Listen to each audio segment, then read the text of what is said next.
So it's not just food we are wasting. We're wasting our precious money, hard-earned money. So I care about it. And also I think everyone should care about it in current situation.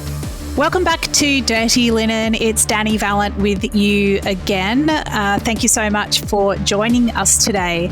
We're talking today about food waste. No, stay with me. It's important and it's something that we all have a stake in. We can all make a difference to food waste.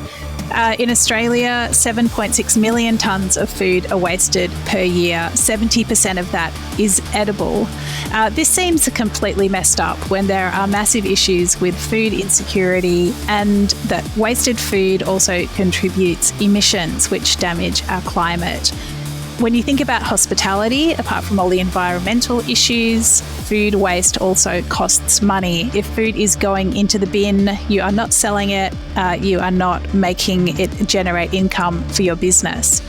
We are chatting today to somebody who thinks a lot about all of these issues.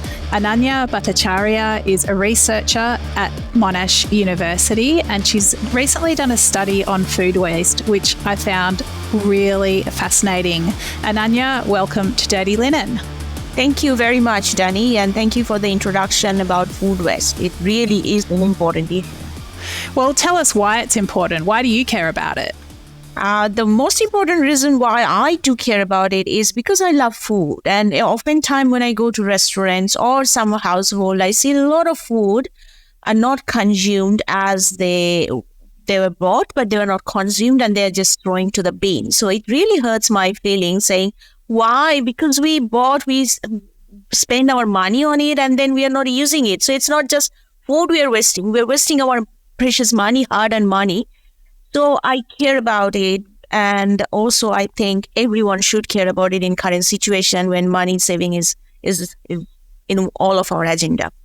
Yeah, absolutely. Couldn't agree more with that. And I mean, I also think of the farmers. It is so hard to grow food. As someone with a tiny vegetable garden who has a lot of failures, I think anybody who is managing to grow food successfully, to think of that food then ending up in the bin, it's pretty heartbreaking. Yeah, it is. And also, if you're looking at our research is on the food service business, which includes cafeterias, restaurants, takeaways, etc. And how much effort they're putting on making those foods just for us, and then we are throwing it. Means it's sort of disrespect to all the hard work they're doing. So farmers, chefs, whoever working in that particular industry, they deserve our support as well. Yeah, I think it's interesting, some of your findings. I think, you found that some of the ways that people serve and present food can have an impact on the way that consumers think about it. Can you talk about the study and some of your findings? Yes, that's great. I also, before I go to the study, I'll just like to add one extra data that you provided. Yes, definitely you are right on the numbers, but I also like to add on one thing is, on the other hand, we are wasting so much of the food, which is around 37 billion in Australian money, which can cover around Melbourne cricket ground 9 times. So that's the amount of food we are wasting. But on the other hand, 3.7 million households struggling to put a meal on their table last year, as well as continuing this year. So it's sort of conflicting what we are doing. So we are wasting. On the other hand, so many people have nothing to eat. And if you're looking at just the data from the hospitality industry, which is around 18% of all the food waste happening is coming from the food service business. So different types of cafeterias, takeaways, etc. So from there, we started thinking about why there's a lot of waste happening. I know there's a lot of research done in the household area, but there's less research done in the food service business, like restaurant, etc. And when I go to any restaurant, I often see the tables beside me or in front of me or side of me. They ordered a lot on their plate and then they leave, even touching half of them. So I often wonder why it is happening. And from that idea, we started this research and we contacted different restaurants, cafes, etc. And we have around interview data from around 20 cafes and restaurants, high-end fast food, mid-range restaurants.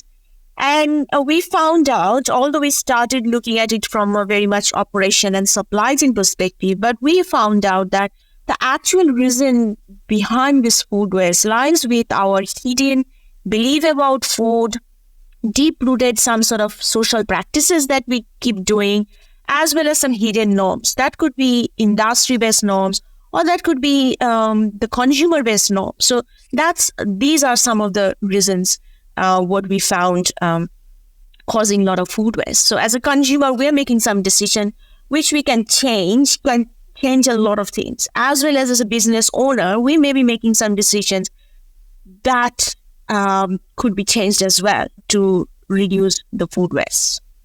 So I guess what you're saying is that people perhaps think that food waste is unavoidable. It's just a byproduct of the way that we eat. But perhaps some of these assumptions could be challenged.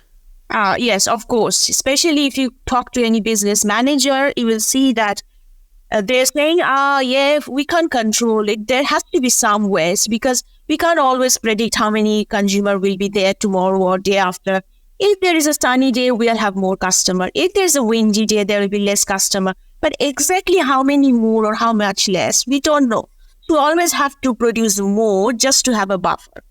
And that more can be damaging because more and more and more means you're wasting more and more and wasting money as well.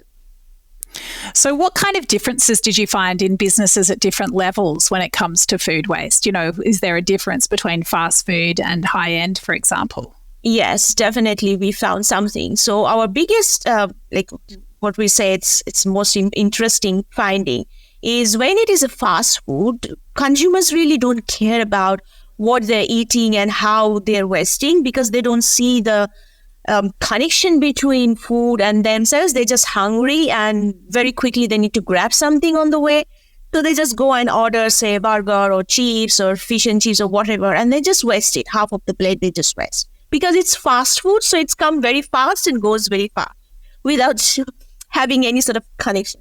But when it goes to high-end or open kitchen type of restaurant, where you can see in front of you chefs cooking, how much effort they're putting, how much energy they have, trying to make it different. And then we start to feel for the food and we feel like, oh, we should not be wasting that because someone, they're putting their 100% effort to make it. So there is a difference between fast food restaurants and high-end restaurants and the relationship consumer can develop with the food. So interestingly, though, that doesn't necessarily mean that high-end restaurants are less implicated in food waste, does it? No, not really. In that case, especially with high-end restaurant, there are a lot of waste happening because of the chefs, because chefs are very fussy. I shouldn't be using the word fussy, but that's what it is. So chefs are very fussy. The way the food should be looking, the design of the food should be perfect. Otherwise, that will have a bad impression on the chef. So they will just throw it if it doesn't look good. So still food waste happening, but maybe it's just happening at the kitchen level rather than at the consumer level. And I mean, it's so interesting, isn't it? Because in every level of food service, there is this idea of generosity that you do want your customers to be full. And of course, I suppose it's natural to err on the side of too much rather than be concerned about too little. I mean, I know that this isn't perhaps the subject of your study because it gets into emotion and culture. But I mean, you know, as a keen eater, what do you think about that idea of generosity and how it can be a danger, be a risk factor for food waste?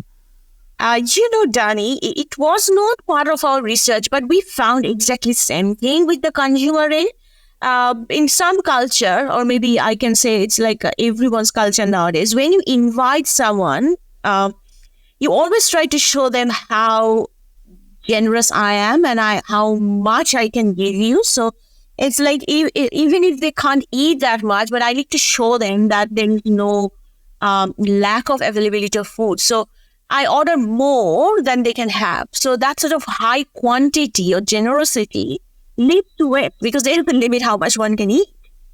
So tradition that we have here is don't go and show off your quantity. If you're really good provider, then or if you really want to be a good host, then show them the quality of the food that you order, not the quantity of the food.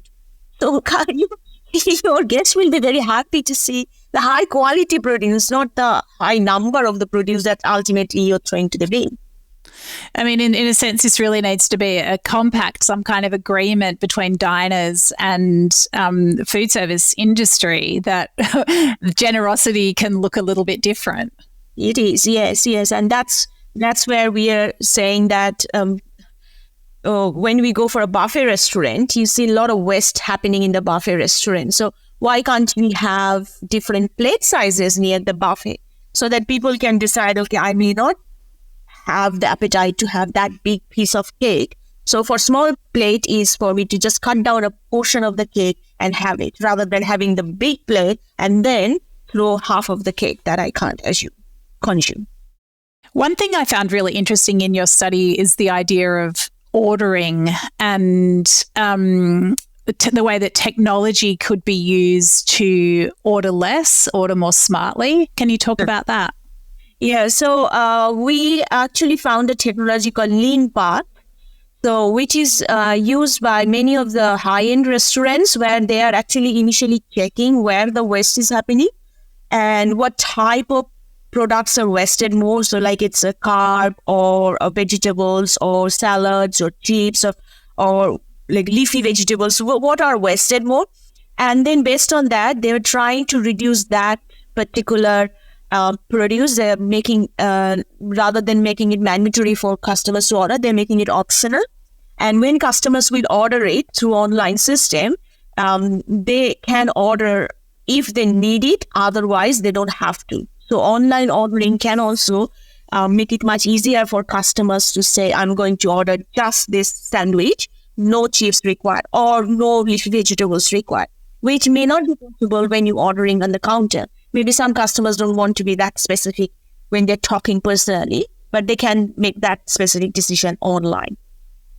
And what about the restaurants themselves when they're thinking about their own inventory and how they're ordering from suppliers? How could technology help them reduce food waste right at the beginning? Yeah, so we have another technology here, which is helping businesses to link with the vendor.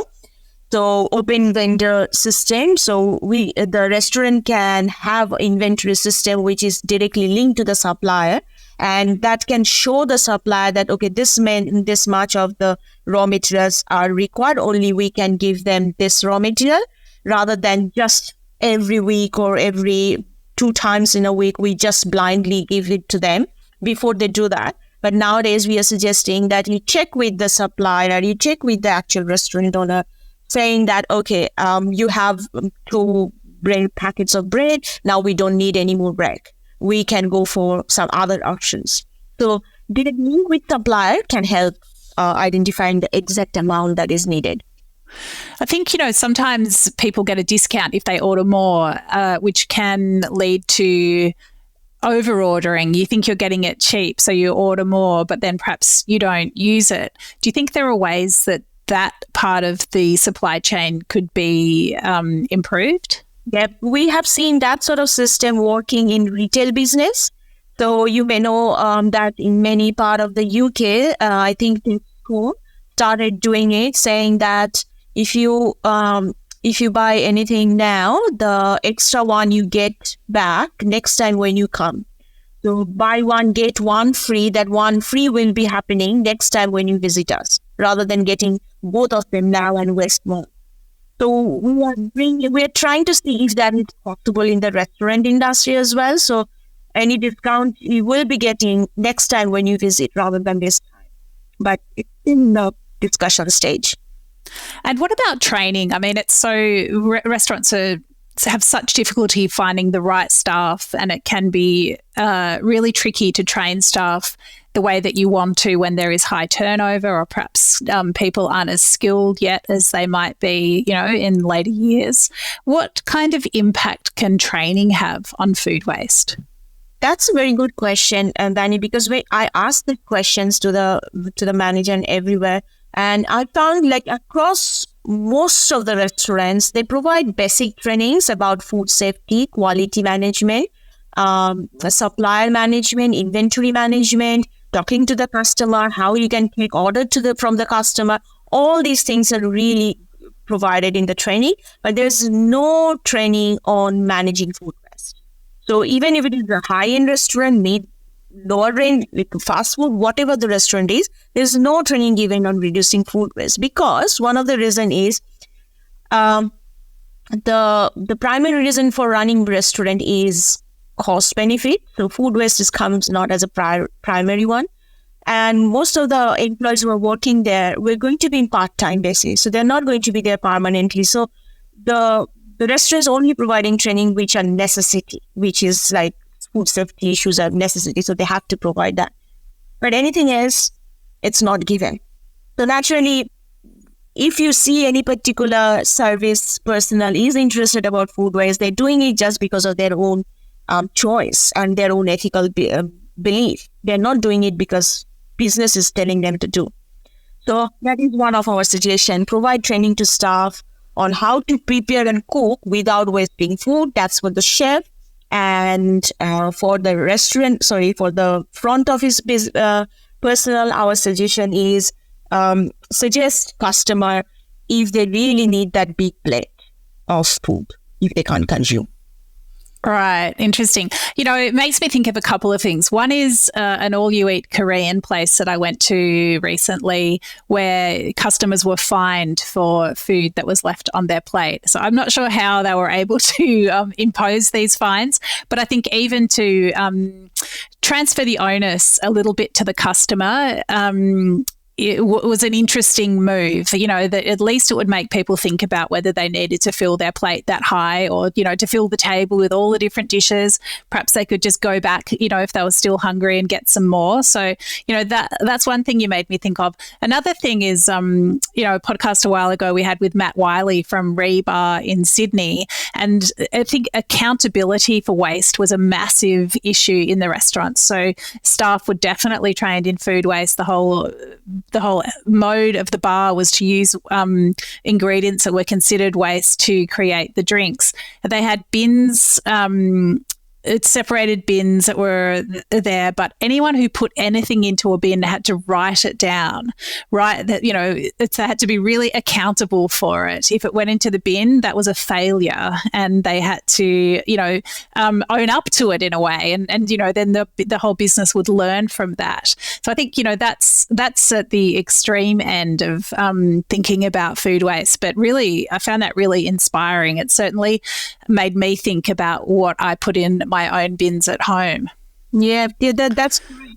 And I can give you two examples. One is in China, government started introducing new regulation where restaurants will be fined if there's a lot of food waste and they have a particular amount. If it goes beyond that, then restaurant will going to pay the penalty. And then because restaurants had to pay the penalty, now restaurant is charging customers if they leave a lot of food and not taking them with them. So it's an indirect way of asking customers don't waste food, because you cannot just talk to each customer and influence them not to waste. So that is one good example. And another way through which we can reduce the waste is donation. Food bank is waiting there to get the donation from all the restaurants for all the leftovers. But very few restaurants actually take the trouble and contact food bank for them to take away all the leftovers, which is a big issue because restaurants think, oh, now I have to contact food bank. I have to make it ready for them to take it. So I need another container. I need to have separate arrangements to make these leftovers ready for donation, which is extra work. And we don't have enough employees to be involved in that extra work. So that is a big challenge. Yeah, I'm not sure how many food charities accept leftovers from restaurants. I think there are definitely food safety issues with that. And I also think a lot of the, the approach with a lot of food charities is around agency and dignity of their clients, that that they don't want to have food that, is somebody else's leftovers. So I think you're right that there are definitely channels that businesses can look at to turn food that would otherwise be wasted into food that can be used in some way. But I just question whether it's as simple as ferrying it over to a food bank. I think there are apps where people can put up food, perhaps later in the day, a cafe might have, 10 muffins left over and they can put them on an app at a discounted price. I think there's a lot of really good initiatives, a lot of them using technology that businesses could look into. But, I don't know, thinking about it from a household point of view, it just feels like to not bring the food into the business in the first place, and have that higher risk of waste is a good place to start. I don't know. What do you think? Yes, definitely. And I agree with your first point that you said that not a lot of the people would be interested getting the leftover, but it's in many cases the food that the food banks are taking are not leftover. It's just freshly made products, but no one used it. So it's there in their shelf, but no one used it or it was not consumed. So something like sandwich, pre-made sandwich or cakes or pastry or something like that. So a food bank can be contacted if it is not touched. So for that, you can contact them. Well, certainly, restaurants could contact charities and food banks in their local areas and see what is accepted. Certainly a very good idea. I mean, for yourself, Ananya, like when you go out to eat, how do you order with a mind to reducing food waste? The first thing we often do is ask the person who is taking the order, like how much would they think a plate of fried rice would be? So we are 4 members always. So we ask that if I take 1 plate, is it enough for 4? Or if we take 2 plates, would it be enough for 4? So that will help us to understand the quantity. And if we are trying new food, we're always trying to ask 2 things. Is it very salty or it is very sweet? Because these are the 2 things we never like. So better to ask them before we make a decision about any new food, and better to ask them about the quantity so that we can make a decision if it is too much or too less.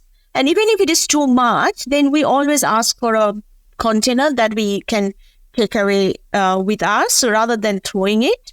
And we bring home and we eat them, so not wasting them. Yeah, wonderful. I think a lot of people feel funny about asking for a container to take food home, but it's fine. You're allowed to. Restaurant leftovers are some of my favourite next day meals. And certainly better than thinking of it going into the bin. Ananya, so good to chat to you, and congratulations on your research. It's such an important issue and always good to look at it from new angles. Thank you so much for chatting with us today. Thank you very much, Dani, for having me. This is Dirty Linen, and I'm Dani Valent. We air the issues that the hospitality industry finds hard to talk about, hearing from different people with unique perspectives. We want to hear from you as well.